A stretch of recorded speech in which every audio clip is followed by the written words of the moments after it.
भगवान कृष्ण के बाद बड़ा पवित्र तत्व है। श्रीमद् भागवत के 10वें स्कंद 2 अध्याय में गोप लीला में भगवान कृष्ण के जन्म के बारे में वेद व्यास जी ने रचना की है। राजा परीक्षित सुखदेव जी को पूछते हैं, प्रभु कैसे अवतार हुए? ब्रह्मांड का ठाकुर का कैसे अवतार हुआ? तब सुखदेव जी कहते हैं, द्वापर युग के मध्य अवस्था के आगे धरती पर बड़ा पाप बढ़ गया।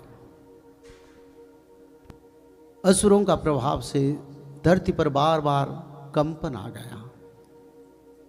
सिद्ध साधक पवित्र संत भक्तों का उद्धार के लिए कोई तत्व नहीं रहा। मानव दुखी हो गए।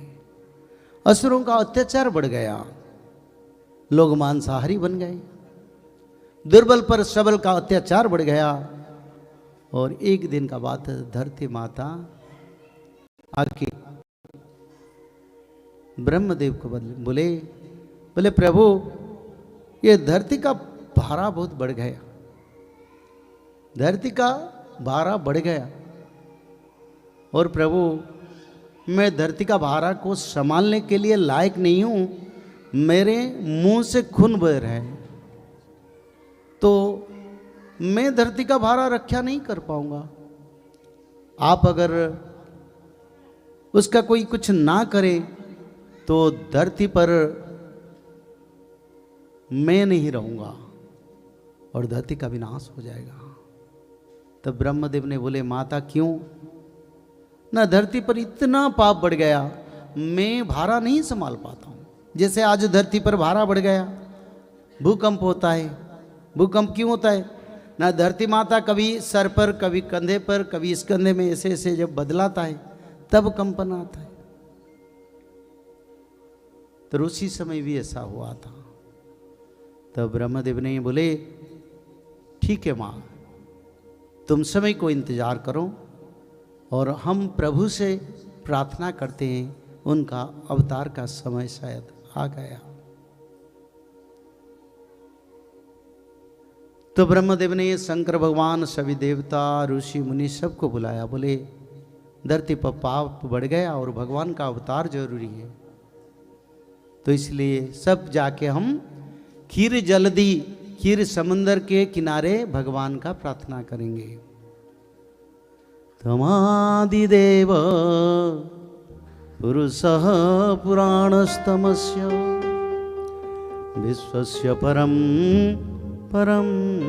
निधानम वेत्तासि वेदं च परं च धाम त्वया त्वं विश्वः अनन्तरूप त्वया त्वं विश्वः अनन्तरूप त्वया त्वं विश्वः अनन्तरूप वायुर्जमो अग्नि वरुणः शशाङ्क प्रजापतिस्त्वं प्रपितामहश्च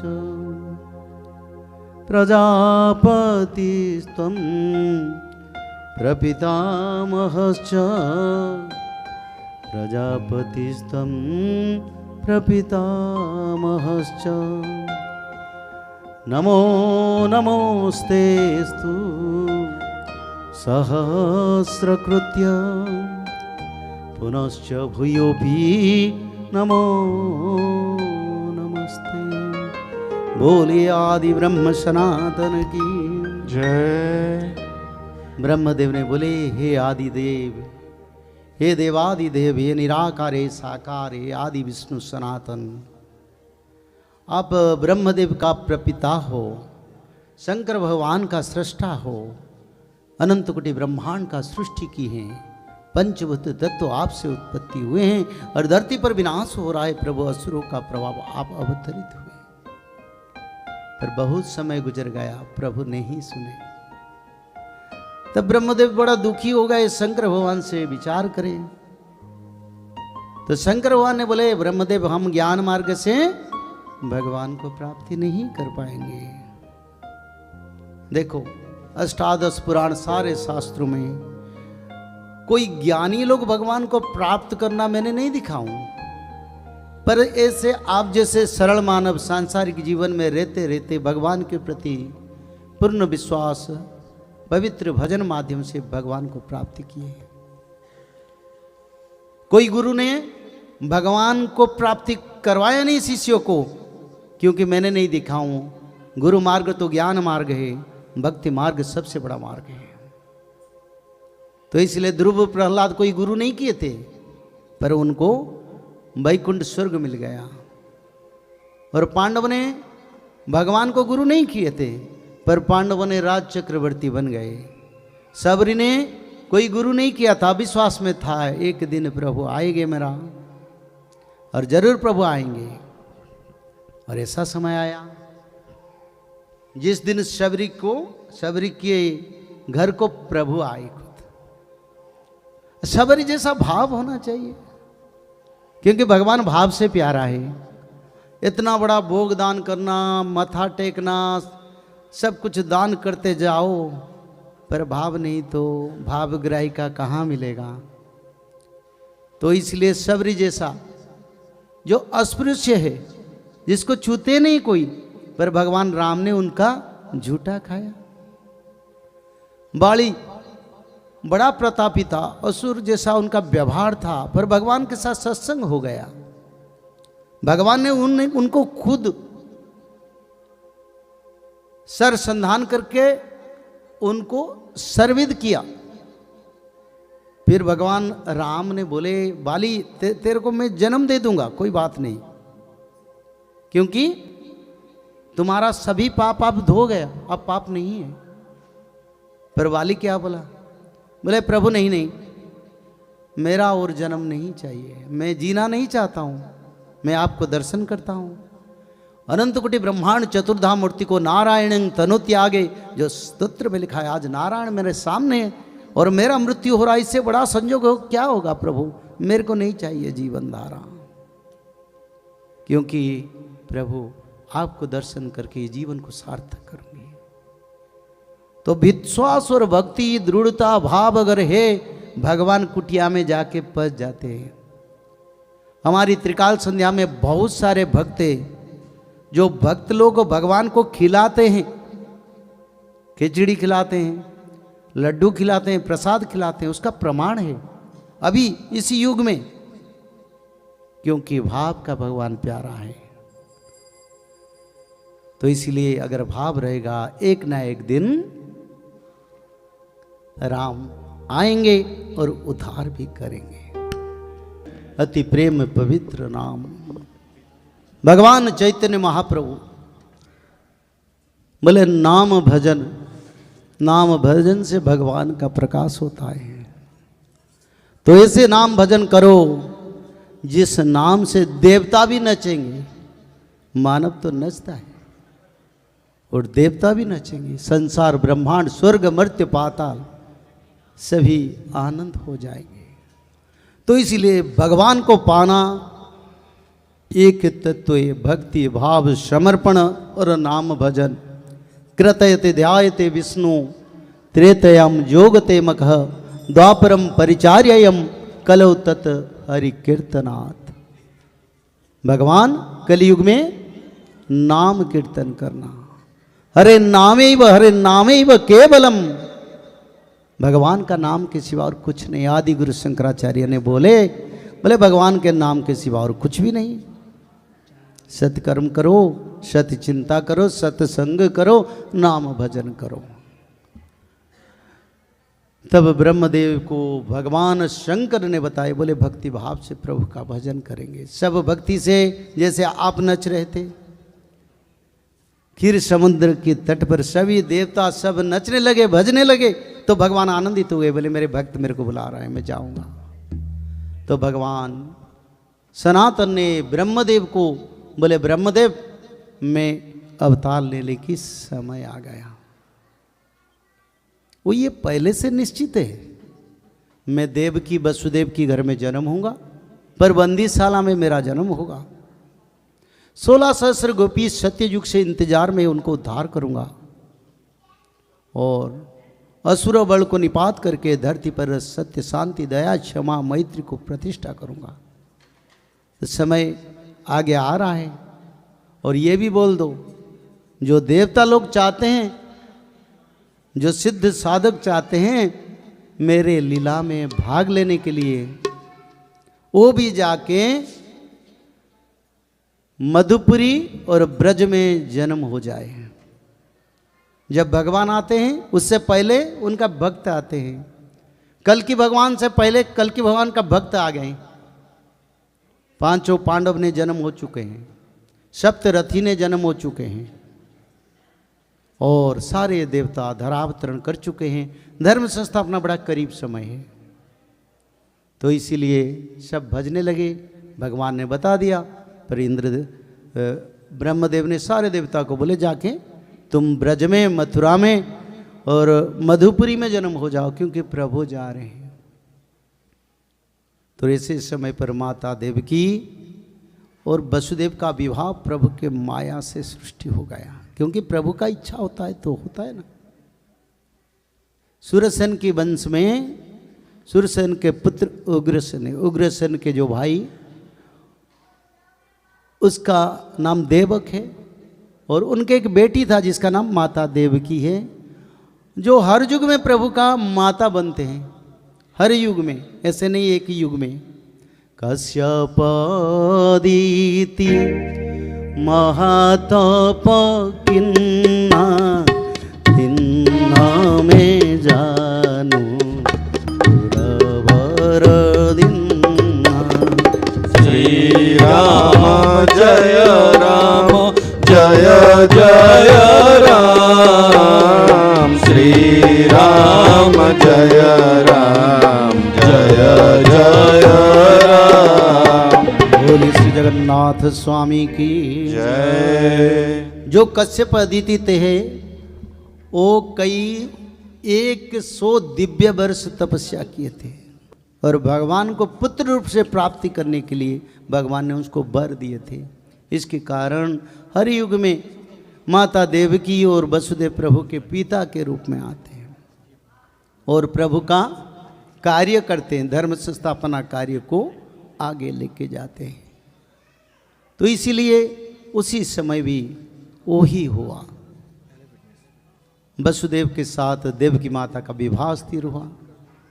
विवाह उत्सव बड़ा धूमधाम से हुआ, पर प्रकृति का नियम और भगवान का धर्म संस्थापना समय और असुरों का पाप का गड़ा का पूर्ण के लिए माता देवकी और वसुदेव को त्याग करना पड़ा। विवाह तो हो गया। कंस बड़ा, उस समय कंस राजा था और बड़ा आनंद के साथ बोले मेरा बहन को मैं लेके उनकी घर में छोड़ूंगा। पर देवता लोग माया करते हैं, क्योंकि चाहते हैं जितना जल्दी पाप बढ़े कंस का, उनका उतना जल्दी मृत्यु होगा। इसलिए स्वर्गवाणी कर दिए, अंतरिक्ष से वाणी हो गए, देखो तू जिसके साथ जा रहे हो ना वो तुम्हारा शत्रु है, उनका अष्टम गर्भ का संतान तेरा मृत्यु का कारण बनेगा। तब क्या करे? तब कंस बड़ा क्रोधी हो गए, रथ से उतर गया, माता देवकी को रथ से निकाल दिया कैसे पकड़ के। बोले तू मेरा मृत्यु का कारण, मैं तेरे को नहीं छोड़ूंगा, तेरे को अभी मृत्यु दूंगा। पर जिसका माता, भगवान का माता को मारेगा कौन? और भगवान तो इसे रक्षा करेंगे ना।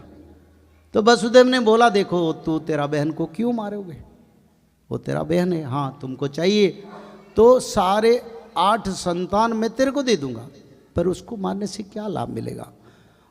बहनों, अपना बहन का मृत्यु का पाप तेरे को लगेगा, तो इसलिए पाप क्यों करते हो?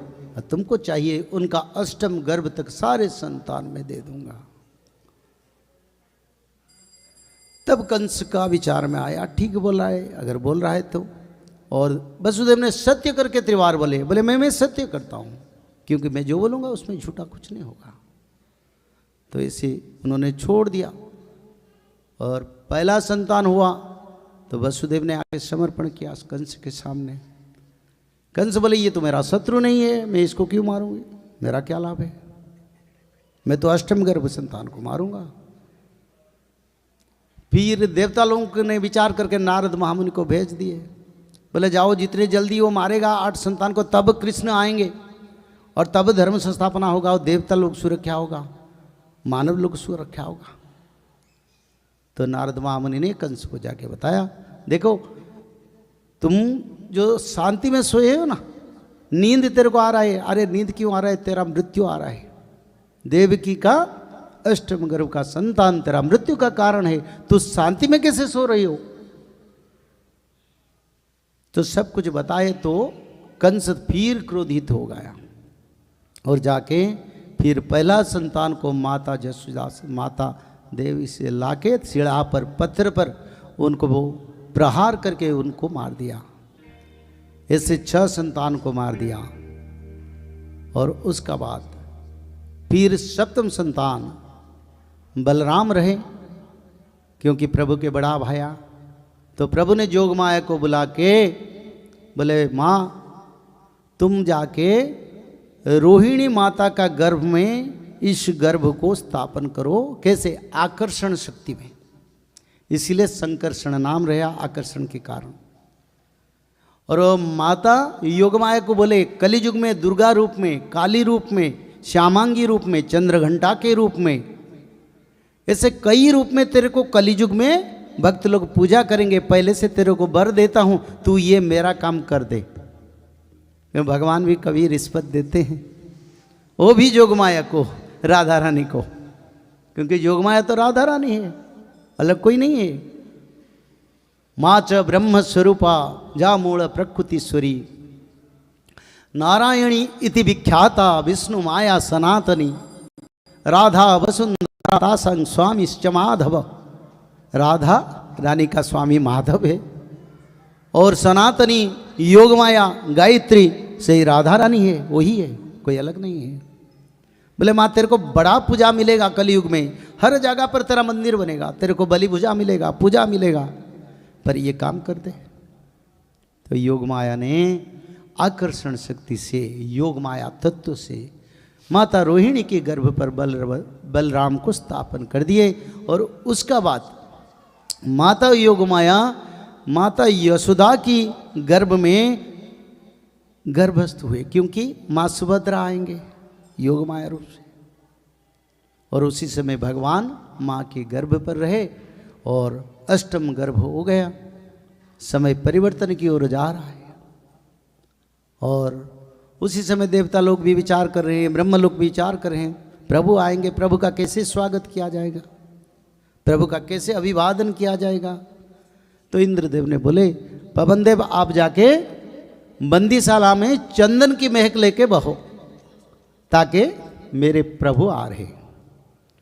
और सारे मेघमाला जितने 4 मेघ, संवर्त, आवर्त, त्रोण, पुष्कर, चारों मेघों को बताएं, जाके मथुरा की आसमान में पवित्र मनोरम परिवेश बनाओ, मेरे प्रभु जा रहे हैं। और देवता लोग भगवान के स्तुति चारण करें, सिद्ध लोग वेद, ब्रह्म लोक में वेद उच्चारण करें, अप्सरा लोग नृत्य करने लगे। बड़ा समय आ गया, भाद्रव, ये भाद्रव महीना है, बड़ा अच्छा दिन है। रोहिणी नक्षत्र, अष्टमी तिथि, सारे ग्रहों एक स्थान पर अति बलियार तत्व में मध्य रात्र। भगवान राम मध्य दिवस में जन्म हुए थे, यानी 12 बजे दिन, कृष्ण रात 12 बजे जन्म हुए। क्योंकि राम ने मर्यादा को उल्लंघन नहीं किया, पर कृष्ण ने धर्म के सामने कोई मर्यादा को नहीं रखा। भले धर्म हो तो मैं संहार करूंगा, धर्म की विरोध करने वालों को कोई मर्यादा में नहीं दिखाऊंगा, राम की तरह मैं सीधा विनाश करूंगा। बोलो आनंद कबार हरि हरि। इसीलिए भगवान कृष्ण रात को जन्म हुए, वो भी रात 12 बजे। कल की भी दिन 12 बजे जन्म होंगे, ये भी शास्त्र में लिखा है। और जब धर्म संस्थापना करेंगे तब नाम रहेगा कल की राम, क्योंकि भक्तों का उद्धार भी करेंगे ना। और कल की रूप वो इतना भयंकर नहीं जो लोग दिखाते हैं। भगवान कृष्ण से थोड़ा सुंदर होगा कल की भगवान का रूप, थोड़ा सुंदर और होगा, क्योंकि कृष्ण 16 कला में आए थे, कल की 64 कला में कितना तेज प्रभाव प्रकाश रहेगा। भगवान कृष्ण से 4 गुना शक्तिशाली कल की है। तो इसीलिए समय के साथ साथ रात मध्य रात्रि में भगवान आदि विष्णु सनातन ज्योति स्वरूप में वसुदेव की शरीर से माता यशोदा की शरीर में प्रकाश हुए और समय आया प्रभु के धरावतरण करके, और उसी समय सारा संसार स्तब्ध हो गया, अति पवित्र परिवेश बन गया। सारे ग्रहों ने अति पवित्र सुंदर हर्षमुख से भगवान कृष्ण की आने के समय को इंतजार करके बड़ा शक्तिशाली बन के प्रभु की राशि पर विद्यमान हो गए, क्योंकि प्रभु आ रहे, ब्रह्मांड का ठाकुर। और ऐसे दिन माता देवकी को पहले प्रभु दर्शन दिए, बोले माँ मैं जा रहा हूँ, और विश्व रूप का दर्शन दिया जन्म से पहले। और माता देवकी उसको देख के मूर्छित हो गए, और उसी समय प्रभु अनंत कोटि ब्रह्मांड के प्रभु बाके बिहारी लाल रसरास रसिकेंद्र मोहुड़ी देवादि देव, भक्तों का जीवन निर्धन का धन भगवान कृष्ण धरा पर अवतरित हुए। बोलिए श्री बाके बिहारी लाल की जय।